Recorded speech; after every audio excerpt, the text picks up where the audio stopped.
Can you believe it? Less than 2 weeks to go. Nobody better to break it down and join us on KCMO than the editor of the National Review. He is Rich Lowry. You see him all the time as well. Fox and other cable news, or I should say news outlets, he will appear on as well, and he is joining us on 95.7 FM. Rich, good morning. It's great to have you here. I'm not going to bring up the fact that you're a Yankees fan, although some of the audience may remember that. But I can't say, Rich, that we wish your team well, but we wish you well as a fan. How about that? Thank you. That was a good taught series. I mean, you guys are good. Just need a little more firepower because after 1 through 4, the lineup just completely dropped off. But they're great games, and it's good to have a team that's been bad be good again. You know, that's really exciting. So you guys got a lot to look forward to. Well, if you want to trade Aaron Judge, just let us know, and we'll figure out a way to make that happen, I'm sure. Oh, man. Hey, looking at things right now, Rich, so you've obviously done this and followed this stuff your entire professional life. The McDonald's political stunt gamesmanship by Donald Trump, in hindsight, was that a stroke of genius? Is it something that got overplayed? 3 days later, how do you analyze that move by Donald Trump?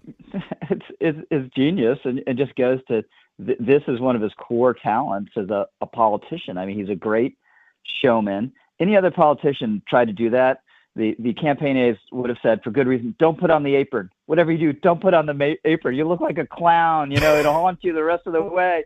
And he puts on the apron. He looks great, and it just works. You know, for whatever reason. I told friends afterwards. You know, Michael Dukakis famously embarrassed himself in a tank with a tank helmet. Trump could pull that off. You could put him in a tank with a tank helmet, and he'd look good. It'd be entertaining. It'd be kind of funny.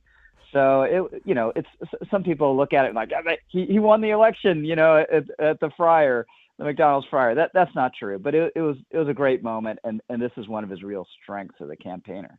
And when you look at the other side and you look at Kamala Harris's weaknesses as a campaigner, there was a moment last week at the, I think it was at a funeral service for Ethel Kennedy, where Barack Obama and Joe Biden appear to be talking. And there's been some lip reading that's gone on that suggests they were talking about whether or not Joe Biden would, in hindsight, be the stronger candidate than Kamala Harris. Do you think there is buyer's remorse around Kamala Harris with less than 2 weeks left?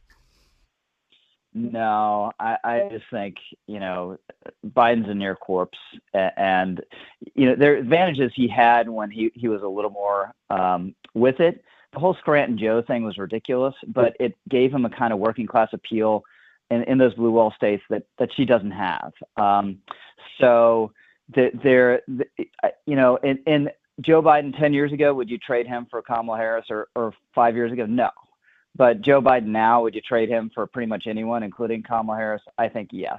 And I think Trump's going to win, but it's a margin of error race. And if there's a polling error lurking in there, you know, in her favor, she could easily win. So it's real close. When you say it's a margin of error race, some people will look at that and say, how is that possible? Does that speak to the divided nature of this country right now? Does it speak to Donald Trump still struggling with certain suburban voters? What do you attribute that to based on the stark policy contrast between these candidates?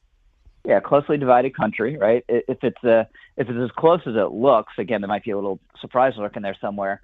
It's nothing new, right? It's the way it was in 16. It's the way it was in 20. It wouldn't be a shocker if it's the way it is now. And the reason why I favor Trump is I think people are obviously deeply discontented with the status quo. She represents the status quo. She's unfortunately made some progress in trying to convince people that she's changed, but ultimately she's part of this incumbent administration that people want to go away, and he's leading on the economy, inflation, and the border, which are the three biggest issues. So I think he wins, but you know, people are turned off by Trump. He's done a lot to remind people, McDonald's aside, what if they don't like him, what they don't like about him. You know, I think if he could have dialed that stuff back and just focused on more of the policy success of his administration and then making the anti-Kamala case, he'd be in a little bit of a stronger position. But again, the way it went down in 16, the way it went down in 20 is probably going down the same way this time. So the question on that front then is, there's always these Trump voters who only vote for Trump. They didn't turn out in the 22 midterms. They didn't turn out in the Georgia special elections 40 years ago. Do those Trump voters who don't seem to vote for anybody else or in any of the races, do they exceed the voters who might want to vote Republican but are turned off by Trump? Is there anything to suggest that that's the case either way? I don't think we know, right? Yeah. This is we just got to wait and see.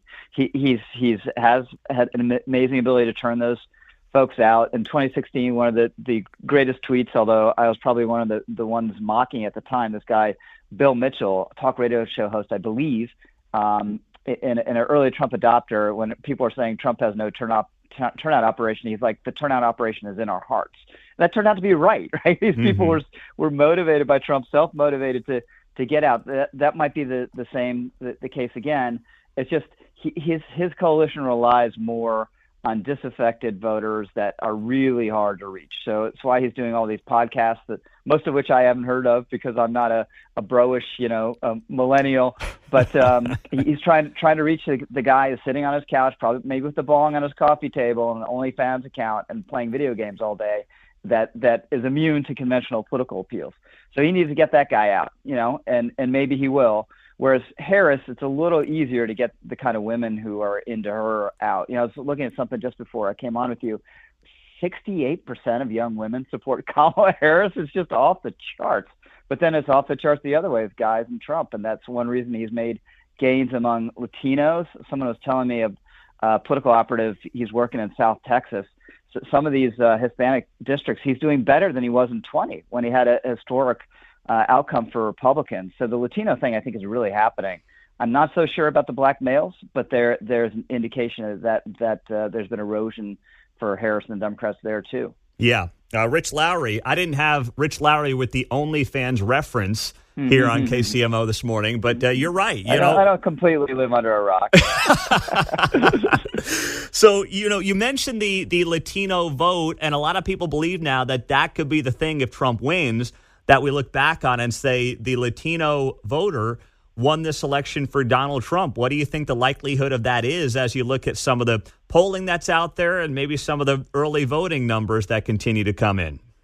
I think he's definitely going to overperform among Latinos. He's going to lose Latinos, but it could be 10 points, which would be a great result compared to where it's been for Republicans for a while now. And one of the reasons he's holding up really well in Arizona. If you believe the New York Times polling averages, the best swing states for him right now are Arizona and Georgia, and he's real close in Nevada. So obviously the big enchilada of those, Pennsylvania.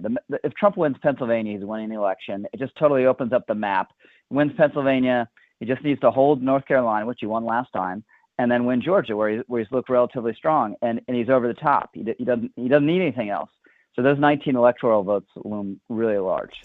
How long, Rich Lowry, do you think we are going to have to wait for a winner? Because I can't fathom this country going through days of counting votes. It just, man, that is going to be a mess for this country on all sides of the political equation if we have to sit here for days on end, like we did 4 years ago, and wait for a winner to be announced. I think it's probably like a Saturday call again, my guess, just because Pennsylvania has exactly the same system.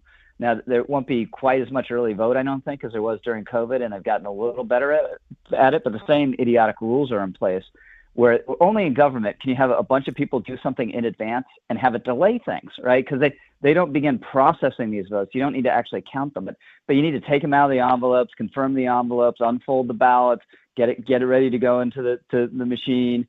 And they don't do any of that until Election Day when they're really busy administering an election. So it just Florida and Georgia, they avoid this. A lot of other states do, but they don't. So if it depends on Pennsylvania, maybe there's a shocker there, and Trump's sweeping every other swing state, so it doesn't matter, or Harris is. But if it depends on Pennsylvania, I don't think we know for days. Wow. Rich Lowry, the editor of the National Review. Hey, one of your colleagues at the National Review wrote this. Jim Garrity, the chronically underestimated Kamala Harris. You've talked about how you think Donald Trump is in a great position to win, but take us through how people should view really the Democratic machine as a whole and Kamala Harris if Trump folks and Trump voters might be getting a little too giddy right now with less than 2 weeks left. So I don't think anyone should be giddy because it's still, as we've discussed, it's really close. I think I disagree with Jim. I think she's a wholly inadequate candidate.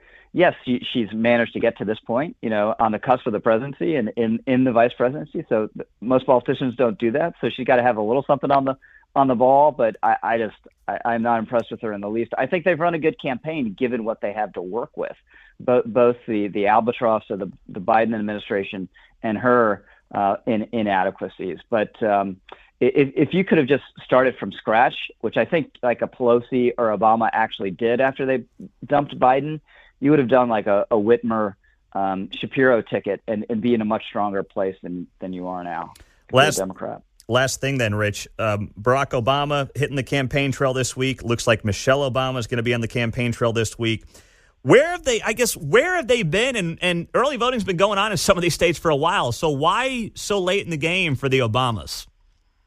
I don't know. I mean, part of it is these people are always deployed more towards the end. You know, they're not the candidates. So I guess they're not going to upset their comfortable lives to be out there 24/7. And also, I just, it's better to have surrogates than not. But I just don't think it makes a big. I don't think Barack Obama's delivering one vote for her that she wasn't going to get anyway. So I guess Eminem and Lizzo and Bruce Springsteen aren't doing it either. Yeah, I mean, for as long as I've been following politics, Bruce Springsteen does a big big concert on the cusp of an election that turns out a bunch of people, and they're either there for Bruce and they're not necessarily going to vote, or they're going to vote anyway, so it doesn't really make a difference. So they definitely have the celebrity advantage, but if that was what decided elections, no Republican would ever be elected again. That's true. Rich Lowry, editor at the National Review. Well worth your subscription there, as I do. Rich, thank you so much for the time. We appreciate it. Absolutely. And the great consolation you guys have as Royal fans, you could just immediately say, well, it's football season. Yeah, no, you're right about that. 6-0 and just traded for DeAndre Hopkins, and you're a Titans guy, aren't you? For my pathetic Titans, yeah, what a train wreck they are. So you're saying we should be happy about this deal? Yeah.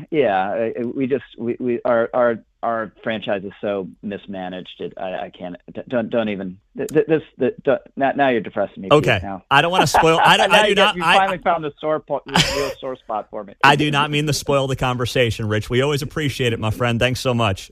All right. Awesome. All right. There you go. Rich Lowry doing great work on KCMO 95.7 FM.